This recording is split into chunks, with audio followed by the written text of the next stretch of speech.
sin and darkness, whose love is mighty and so much stronger. The King of glory, the King above all kings, who shakes the whole earth with holy thunder, who leaves us breathless in awe and wonder. The King of glory, the King above all kings. This is amazing grace.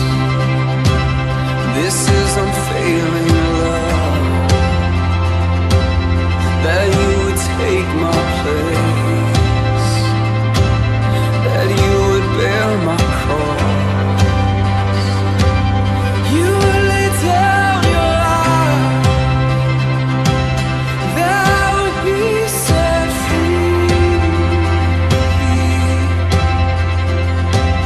Jesus, I sing for all that you've done for me, all that you've done for me.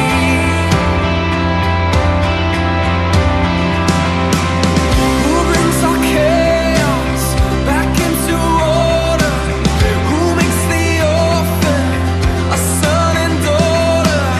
The King of glory, the King above all kings. Who rules the nations with truth and justice, shines like the sun in all of its brilliance.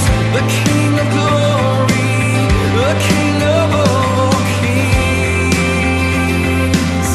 This is amazing grace. This is unfailing love, that you would take my place, that you would bear my cross. You would lay down your life,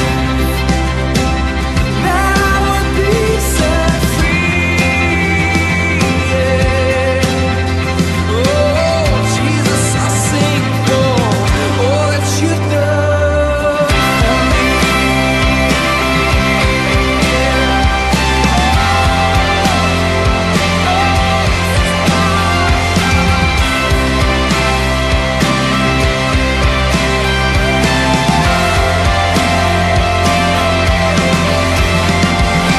Worthy is the Lamb who was slain, and worthy is the King who conquered the grave, and worthy is the Lamb who was slain. Yeah, worthy is the King who conquers the grave, and worthy is the Lamb who was slain, and worthy is the King who conquers the grave. Worthy is the Lamb who was slain. Worthy, worthy, worthy. This is amazing grace. This is unfailing love, that you would take my place, oh, that you would bear my cross. You would lay down your life, that I would be set free. Oh, Jesus, I sing for all that you've done for me.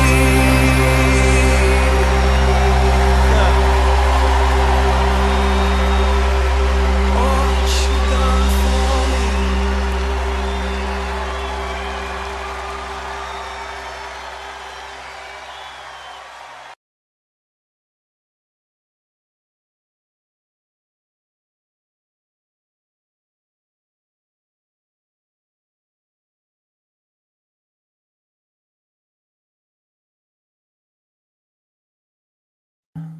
Good morning, everybody. Hope you enjoyed that little bit of a musical interlude there. Thought we would change it up a bit there this morning. It's a beautiful, beautiful morning here in the Annapolis Valley. It is just above freezing by 1 degree. The ground is white, not from snow, but from frost. And and the sun is shining, blue sky. It's a beautiful, beautiful day for sure. Let me know if you can hear me okay and see me okay. I want to make sure we get all the settings back where you can see and hear me first. So thank you, Lisa. I enjoy that song. It fit in very good for what we are doing and talking about this morning. Um, okay, good. Glad that everyone can hear me there. Thank you. And John, thank you, Mr. Willie. I always wear nice shirts. What can I say? That's how I roll. And this morning, we're just going to wait just a couple of minutes here, just to get everyone in here. And well, the back, Lisa is slowly getting better. Today's the best day I've had actually, since Tuesday, and it's been an awful time getting over it. Can hardly get around, but we're getting there, so it's all right. This morning's drink is green tea with maple syrup and honey. Very good. Again, John, the back's getting a little better. Today's the best day I've had since Tuesday. Still really sore and hurts quite a bit, and have to be very careful, but it's all good. Happy Sunday to you, Jenny. Glad that you're here with us, and to all of our Canadian friends, happy Thanksgiving. It's turkey weekend, and we're actually having roast beef and chicken. No turkey at all this year, but that's all right. And yeah, we wish everyone a happy Thanksgiving that is out there in Canada today, and as well in the U.S. I know it's not Thanksgiving there, but have a great day. We hope you do. Yeah, thank you, John. I'm glad I'm feeling a little bit better as well. It's just been an awful time, with my back. I don't know if I'll be ready to break dance, Mr. Willie. Maybe I can sing in the shower. Yeah, I think they may have the same blanket there, Jesse, for sure. Hey, if you guys like green tea, this is hot tea. If you've never had tea with maple syrup in it, you need to try it. It's really, really good. So we're going to get into this. And if you hear a little squeaking there, it's the chair I'm sitting in. It's not a very good chair. Hello, Lynette. How are you?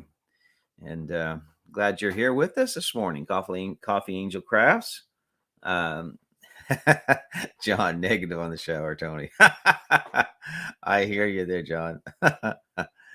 We're going to. I really enjoy talking about this morning, and I hope that you enjoy this topic.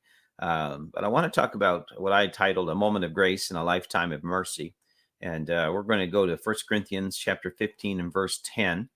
And I'm going to tell you a little story here this morning to start things off. And I have used this story. Yes, Lynette, it is the chair. But anyhow, I want to just leave you with a little story here. Like I said, I've used this story many times, and I enjoy sharing this story. It's a true story that happened. And so let me read a little scripture here for you first. It says in 1 Corinthians 15 and 10, but by the grace of God, I am what I am. And his grace, which was bestowed upon me, was not in vain, but I labored more abundantly than they. And so Paul is simply saying, I am what I am, I have what I have, and I do what I do simply by the grace of the good Lord. Now, just a disclaimer here, when it comes to comments and things, you'll notice I don't comment a lot once I get into this because my mind is on presenting the thought for the day. And so please forgive me if I don't respond to your comments or things like that, or if you do a gift or donation or anything like that, and I just don't catch it, I do apologize. But the format for our Sunday morning chronicle is a little bit different than our regular live stream, to the point where we tend to lean more on getting the thought out there and then discussing that thought rather than always going back and forth with everybody in the comments. So I hope that's okay, because that's That's basically how we do it. But we're glad to have everybody in here today. Joni is, if you notice, let me see, right here. You see this blanket back here? All right, that's the lower half of her. If I move my head, I don't know if you can see her. There's the other half, right there. She's waving, and there's the puppies right there. So they're all ready to go, and so let's get started on this. I don't know if any of you here, and perhaps some of you have, but if you haven't, I don't know if any of you are familiar with the story with a lady. Her name is Victoria Rovolo. And it's a true story, and it happened in New York in November 2004. On that day, it's Thanksgiving time, or thereabouts for different ones for all of us here. And so this story incorporates the thought of a turkey. And so that's why I'm using it. But it's New York, November 2004, and the weather is bad. There's freezing rain, and the drivers are rushing home. They're tired. They're weary. But there's one carload of delinquents that are out on a joyride, and their spree began at a local Cineplex, and they became bored with the action flicks. And so the teenagers that were in the vehicle decided to act one out of their own. They broke into a car. They stole the credit card in it, and they go to a video store where they charge $400 worth of DVDs and video games. So then they decide to pick up a few groceries. The surveillance cameras catch them buying, of all things, a 20-pound turkey. Yes, a 20-pound turkey, not the brightest or sharpest tools in the shed, obviously. And pedal to the metal in a stolen silver Nissan, they head down the highway towards an unsuspecting 44-year-old lady by the name of Victoria Ruvolo, and she's driving her Hyundai towards them. And at 12:30 a.m. in the morning, they meet. Not head on, but this way. Victoria does not recall the image of the 18-year-old young man by the name of Ryan Cushing as he leans out the window and he launches a 20-pound frozen turkey towards her vehicle. Now, I just want that image to frozen turkey from a moving vehicle launched towards your moving vehicle. The frozen bird crashed through her windshield. It breaks and bends the steering wheel before it impacts her face. The pain upon impact, she says, is the last thing she will remember for 3 weeks. Victoria remembered none of the events. She does not recall the 8 hours of surgery that it took to reconstruct her face. 3 weeks from the attack, and her friends and family begin to fill her in on the details and the facts. And you can imagine her emotions are very difficult to discern because her face is a mask of bandages and it's stapled together with titanium plates. One of her eyes is affixed by a synthetic film, and her jaw is wired shut. She has a tracheotomy in her throat so that she can breathe. She is unable to eat, so a feeding tube is keeping her alive. She cannot speak, and her life has been changed forever. And you can imagine the public outcry. The reaction is vigorous. The media, they run with the story, and many believe it to be a fact that it should be the 18-year-old teenager whose face is destroyed and whose mouth is wired shut. After all, he's the one that caused this accident. It should be his life in ruins. And they have arrested him. They took him to prison, and a trial date is set. So now it's in the hands of the justice system. On Monday, August the 15th, 2005, a guilty 18-year-old young man by the name of Ryan Cushing meets Victoria Rovolo face to reconstructed face for the very first time. 9 agonizing titanium bolted months have passed. Victoria barely manages to walk into the courtroom unaided. And Ryan, well, his defense attorney pleads guilty for him to a lesser charge. And you know what he got? This is what he got for a sentence. Now, you got to understand the dynamics of this and how he almost killed this woman. But he gets 6 months in jail. That's it. 5 years probation. He has to go to a counselor and then do a short stint of community service. That's all he got. People cannot believe it. They wondered, is that all he's getting? They want to know who is responsible for this. Who's responsible for this plea bargain? Who found the loophole that has gotten this rebellious teenager off the hook? What fine finagling did his defense lawyer manage so that he could basically walk scot-free pretty soon? Ryan makes his plea and he turns to face Victoria in the courtroom. There's no tough guy image. And he stands there and he weeps with abandonment. And he is led over to her. And an amazing thing happens. She reaches out to him and pulls him in, hugs him tight, and strokes his hair, his head, to console him. And in a gesture that melts the hardest of hearts, you know what she says to him? She says, "I forgive you." Those are amazingly powerful words. And then she said to him, "I want your life to be the best that it can be." You see, everyone wondered, how did this almost scot-free?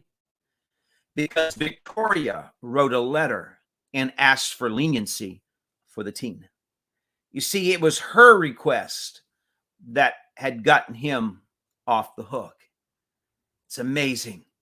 New York attorneys and magistrates alike, they wept openly in the courtroom. You can go online and Google it after we're done. The New York Times dubbed the story, they called it a moment of grace. And it is so amazing. And that's what I want to talk about today, how amazing grace is. You see, grace, it's beautiful. Grace, it's moving. And so many times grace is outrageous. Why? Simply because grace, it undermines human nature. I want to ask you out there today, would you have responded the same way Victoria would have? I doubt I would have. And I doubt many of you would have. But what a response. It's shocking, actually, because grace is shocking. When love is returned for evil. Grace is the delivery of a jewel that no one has ordered. Grace is being let off for our sins or our failures, and instead being forgiven and encouraged to do better. You see, a burst of light is what grace is, and it comes in a room where everyone has forgotten how dark it has become. And I look around this world today, and I see so much separation and fighting, and everybody's nerves are raw because of the pandemic and because of politics and everything else. But I know this, what we could all use is a little more grace for each other. Because I know this, grace would solve a lot of the issues and the problems we're facing today. No, it won't fix a pandemic, but grace will definitely calm the raw nerves. You see, grace turns human politics on its head. That's why it's amazing. Grace renounces the entire conventional wisdom of social behavior. Grace suggests that we're more than just graduates of the animal kingdom. You see, grace proves that the rumors are true, that there is goodness, and there is kindness, and there is purity, and there is forgiveness that exists still in this world. I liken grace sometimes for some. It's like the discovery. It's like finding perhaps a small little knothole in the high gates of heaven. As an individual, have you ever looked along a picket fence and seen a little where a knot has come out of the wood or to the board? And as a boy, people, we've seen it numerous times in the older television sitcoms and stuff, and you'd see them looking looking through the little hole in that fence. I liken grace to that. It's like catching a little glimpse of what heaven is really truly going to be like. And when you catch a peek inside, when you catch a mere glimpse, it becomes this great revelation, and you can hardly tear yourself away when you start seeing what grace can really do. You see, his light, his grace, it intoxicates us. And because when we come to understand that the only reason we are what we are, Paul said, is by the grace of God. When we come to that reasoning and understanding that the only reason we're still standing and where we're at today, that we're still breathing, is because of his grace. The New Testament, it contains 155 references to grace. The Apostle Paul in the New Testament, out of 155 references, Paul wrote 130 of them. Because grace opens and closes, and it dominates almost everything he wrote. Grace defined his teaching and his hopes. And grace was the magnificent ideal, the measure life and ours. Now, I don't know if you know the song Amazing Grace, but the author, John Newton, he shared Paul's obsession. And in the plaster above his fireplace in his home, John Newton's home, he had the scripture Isaiah 43:4 written in the plaster. And it says, "Since thou wast precious in my sight, thou hast been honorable." And then he had written under that Deuteronomy 15:15, "Thou shalt remember that thou wast a bondman in the land of Egypt, but the Lord redeemed us." You see, John Newton, the writer of Amazing Grace, never wanted to forget. It's because of him that I am free today. He never wanted to forget the grace and the mercy of God. He said, I want it written in my heart.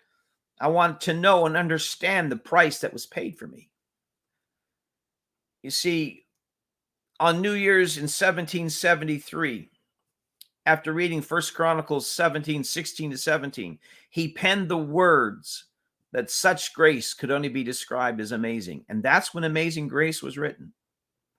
And it would be more than a half a century, more than 50 years later, before a man named William Walker would finally find the perfect melody for the words. Do you know what Amazing Grace's original name was? It was originally called Faith's Review and Expectation. But we don't call it that today, do we? We know it as Amazing Grace. And there were more verses than what most of us sing today. Most of us know Amazing Grace, but do we know the rest of the verses? The rest of them go like this: the Lord has promised good to me. His word my hope secures. He will my shield and portion be as long as life endures. And then it goes on and it says, yes, when the flesh and heart shall fail and mortal life shall cease, I shall possess with the veil a life of joy and peace. And then the next stanza, he says, the earth shall soon dissolve like snow, the sun forbear to shine, but God who called me here below will be forever mine. Do you know in 1850, there were 600,000 copies of Amazing Grace sold in 1850? And in 1970, if you were alive then, when electric guitars and angry lyrics ruled the charts, there was a singer performer named Judy Collins who released an audacious track. It was an a cappella rendition. And you know what? There was no drums on it, on that track. There was no backbeat. There was no distortion pedal. All she did was sang Amazing Grace. In early 1971, the song once again became a hit in England and in America. Because grace, it just works. It just does the job. You see, grace doesn't need a backup plan. Grace doesn't need a drum beat. Grace doesn't have a plan B. Grace in its purest form always has and always will work. And that's why in this world we can do without a lot of things, but friends, we can't do without grace. In 2004, Bill Moyers produced a documentary on Amazing Grace. And in that documentary, he paid tribute to the hymn's power. Judy Collins told of the grace to support that helped her to quit alcohol. Opera singer Jesse Norman sang a concert rendition. Johnny Cash used it to connect with inmates as he sang Amazing Grace in prison. Amazing Grace is sung at the Olympics. It's sung at presidential inaugurations. Amazing Grace is considered essential at the times of disaster. I mean, you've seen it, watched it on the news when disasters take place and a group of people come together and they begin to sing Amazing Grace. Shoppers at Amazon.com, you can choose from over 3,832 separate recordings of Amazing Grace. Because grace comes in every style. It crosses every line. It reaches to every individual.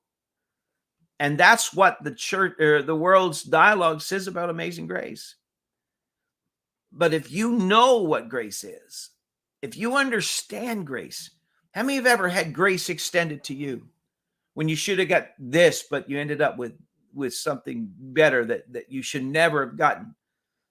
You know, that promotion at work, you shouldn't have gotten that. There were 10 other people that were ahead of you that had more seniority and knew how to do the job better. But you got that job. You know why? Because God was on your side. That finance, there's no way it should have come through, but it did come through. You know why? That was grace at work. You know people that were so sick and you didn't think they're going to make it and all of that. I remember, let me tell you this story. I remember as a pastor in Joplin, Missouri, there was a young man there that I knew his parents. The family came to our church. And one day that young man, him and a friend of his were out on the train tracks in the evening time and they'd been drinking. And the train came and ran over both of them because they passed out on the tracks. And the older gentleman was killed instantly. And the other young man, the train hit him and threw him off the tracks. And they found him face down in a water, in a little pond. And I remember I got the phone call. It was his grandmother. And she called me screaming through the phone saying, he's dead. He's dead. There's no hope for him. I rushed to the hospital. They had him on life support. They had to open up his head to allow the swelling to come out. They had to split him down the center to allow the inside of him to swell, to give it room to expand. He was not breathing on his own at all. There was no brain activity. They had to amputate one of his legs. He was an absolute mess, should not be alive. He laid in that water face down for hours when they found him. And so I remember standing in that hospital room a few hours later when the neurosurgeon came in and said, listen, you need to make a decision. He's on life support. He's not going to make it. There is no brain activity. There is no signs of life in him at all. And I remember that grandmother screaming that she could not let her grandson die. So I remember standing there with that doctor and that family. And I said to the doctor, I said, I want you one more time to go check and do a brain scan to see if there's any life in his body. And he said, there's no sense. We've already checked twice. He said, there's no sense. I said, please do it. And we're going to pray. And we did. And that doctor went out. And an hour later, he came back. He said, I cannot understand it. But where there is no life, there is now life. He said his brain is working. That young man is still alive today. Now, he still has a disability because he lost his leg, but he's alive today. And it all is because of grace. That's a true story. I seen that. I went through that myself. And so grace is an amazing thing. And so when you experience grace, we lift our voices just a little higher when we talk about it because it's so real. And for a moment, we look back to where he found us, and then we catch a glimpse of where we're going one day, and we smile. You see, grace is more than an anthem for us. It should never just be another rendition. Grace shouldn't just be a story. Grace ought to be our song. Because I was a wretch. I was lost. I was blind, but now I'm found. And if you can't sing grace the way that you want to, then keep at it, and you will. Because you can make Amazing Grace your story too. You really can. But what is so amazing about grace? What's so amazing about it? If it is the song, then the notes are the same on every piano. No public relations firm has ever been able to account for its influence. No pope has ever sanctified it. Some have attempted to bottle its inspiration and filter the doctrine of grace and reduce it to perhaps just an anthem. And to some, grace perhaps is just a greater sense of consciousness. Perhaps to some, grace is the power of potential. Maybe it's to some intense awareness of your surroundings. Who knows what grace is to each and every one. A writer by the name of Scott Peck wrote, it is hidden in 95% of our consciousness, of which we are unaware. He was saying we don't understand it. And Judy Collins wrote that her idea of grace is letting go or bottoming out, seeing the light, turning it over, trusting the universe, breathing out, or going with the flow. And then Joan Bez wrote that it's a state I would like to be in more than 30 seconds a day, a state of grace. And then Pete Seeger wrote, grace means harmony, the law of gravity through the universe, a kind of harmony, or the way mathematics works. But the truth of it is, you and I both know they all missed it. Because grace is really, it's a testimony. It's when folks who are alcoholics stand up sober and in the right mind and saying that they're dry and free of all of the haunts. It's an ex-drug addict that would tell how grace saved their lives from the pit of hell. It's a husband and wife that are still together because grace worked in their marriage and put it back together. It's someone that gave up on God, someone that gave up on their faith, only they found it again through grace. You see, grace is not just a song. It's not just a hymn. It never has been, but it's incredible joy. It's something that we all need in our lives. It's patience. It's patience of our God to us, and it's patience for us to each other.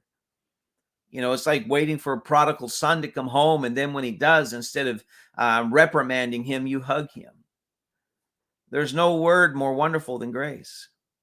Grace is unmerited favor. We didn't earn this. It's kindness shown to one who was or is utterly undeserving. And you know what? I found this about grace.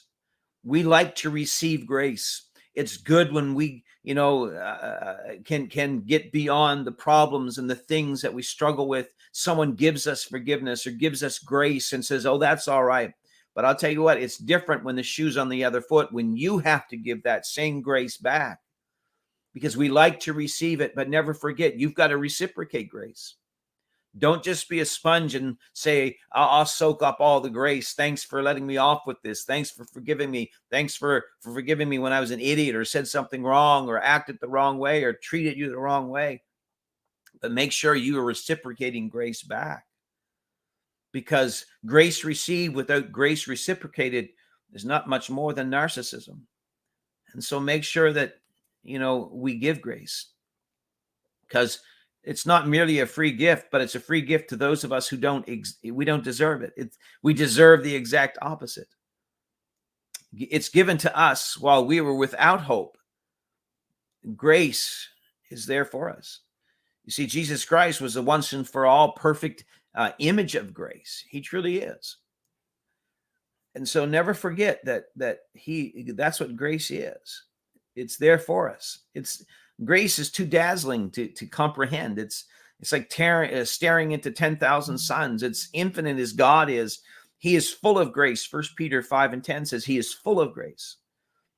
And it also says he is abounding with mercy for the merciless. And he's there helping the helpless and hope for the hopeless. And he's redeeming us all. And there is grace for everyone. Now, don't forget, there's a difference between grace and mercy. You see, mercy is God withholding the punishment that we rightfully deserve. But grace, God not only is withholding that punishment, but he's giving us a gift in its place.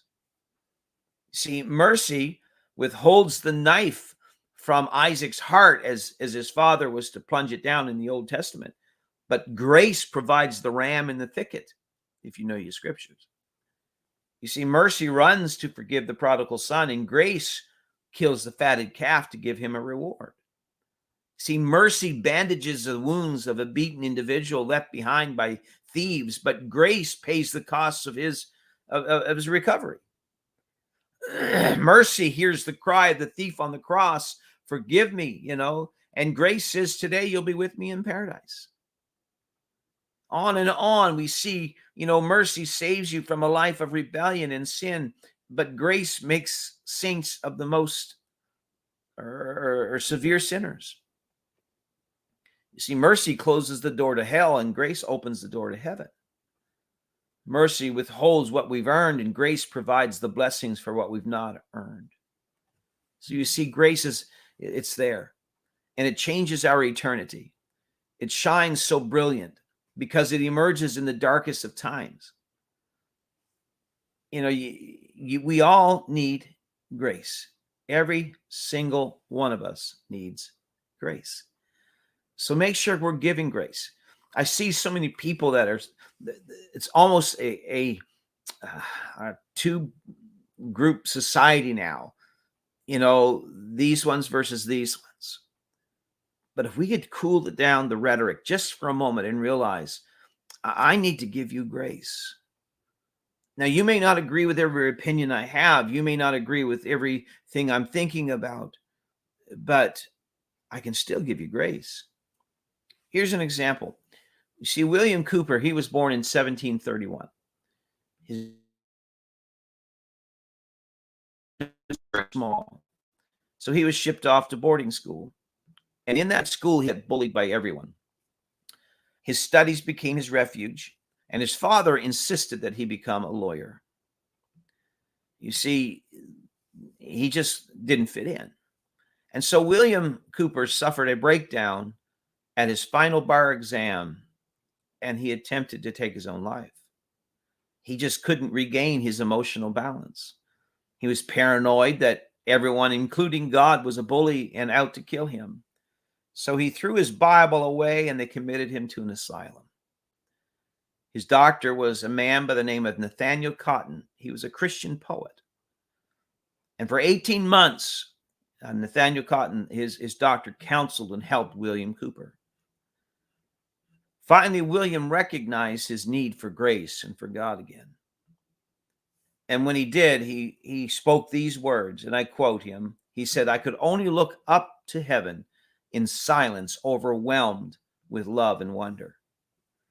And then at the age of 31, William Cooper left that hospital a brand new man. And he in turn wrote 67 hymns in the Olney Hymn Book of 1779. There were 349 songs in that book. The other 282 were written by John Newton, including Amazing Grace. And if you know some of these old songs, the lines that were written by William Cooper after he understood that he needed to forgive himself and to forgive others and to let things go and to extend grace so that he could have grace. He wrote this. He said, "There is a fountain filled with blood, drawn from Emmanuel's veins, and sinners plunged beneath the flood lose all their guilty stains. The dying thief rejoiced to see the fountain in his day, and there have I, as vile as he, washed all my sins away. Ere since by faith I saw the stream the flowing wounds supply, redeeming love has been my theme and shall be till I die." What he was saying is, thanks for the grace. You see, there's no limit to the mileage that will wander around in this life. And there's no limit to the patience with which the good Lord will extend his grace to you. So no matter where you're at, no matter what you're going through, perhaps there's some situations in your life right now that are so trying, so tumultuous. But have grace. Just extend it. You don't have to have everyone agree with you. You don't have to have your way every time. You don't have to have everything settled to give somebody some grace. Because here's the truth. You've gotten a lot of grace. I've received a lot of grace in my life, and you have too. And we have to make sure we have grace. We have to give grace. Because to whom much has been given, much shall be required. So if there's been a lot of grace applied in your life, make sure you're extending a lot of grace. You're reciprocating it. And so today, in that story on this Thanksgiving weekend here in Canada, my mind goes to being thankful for all the times that grace was given to me when it shouldn't have been.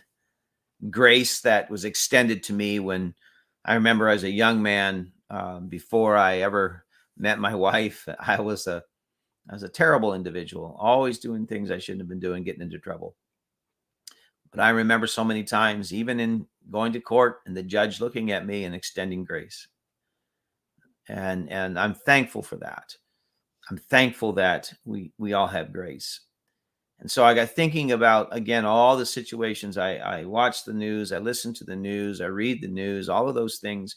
And there's so much fighting going on right now. And there's so many differences of opinion and so much this and so much that. And it's taking its toll on the unity of our country, when we need to just stop for a minute and just calm down and just say, look, I don't have to agree with you, but I'm not going to be causing grief to you. I'm going to give you grace instead. Even if they don't receive it, just give it anyway, because we need grace. Because grace makes it so that even when I fail, and I fail every single day, and I make mistakes every day. But grace makes it so that I can get up every day and know at the end of the day, surely goodness and mercy has followed me, and grace has been extended to cover all of my idiosyncrasies. So, folks, thank you for listening, and I hope that today, on this Thanksgiving Day here in Canada, on this beautiful October morning, that you understand how blessed we are to live where we do, to have what we have. Even in the midst of all of the mess, there's still grace that's there for us. And so I hope this has encouraged you, and understand it's going to be good. It's going to be all right. Everything's going to settle down. You watch. The old song, he's got the whole world in his hands. Trust me, he's still got the whole world in his hands. And he has a plan. But grace is at the forefront of that plan. Thank you, Chelsea. Appreciate that.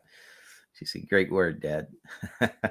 So just always remember, if you find yourself up against the wall, if you find yourself stuck in a situation, we're thankful for all the turkeys in her life, Jesse said. Yeah, especially on Thanksgiving. If you find yourself that it's just, things are grating on your nerves and there's somebody that's frustrating you, whatever it may be, instead of anger, try grace. Instead of revenge, try grace. Forgiveness. Try it. You'd be amazed what happens. Thank you, each and every one. Thank you, Tim, for giving today. We appreciate that so much. We really do. And God's been good to us, friends.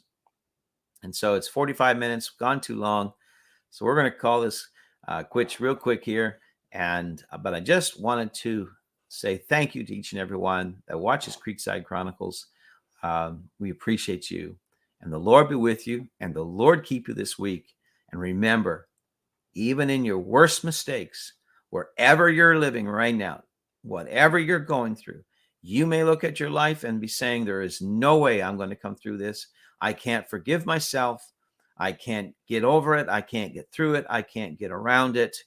Trust me, friend, there's grace for that. There is. And so many people say, well, I can forgive them, but I can't forgive me. Forgive yourself, because God already has. He truly has. He's already forgiven you. Forgive yourself. Stop asking yourself for perfection. Stop asking yourself to be perfect in everything. Stop thinking that you can live your life without making mistakes. You can't. We all are going to have failures and faults. Don't set the bar so high that you can't reach it. But understand, grace is there. It's sufficient for you. It works for each and every one of us. Take care. God bless. And have a great Thanksgiving, everybody. And we shall talk to you soon. Please just enjoy yourselves today. And we shall see you real soon. Take care, everyone.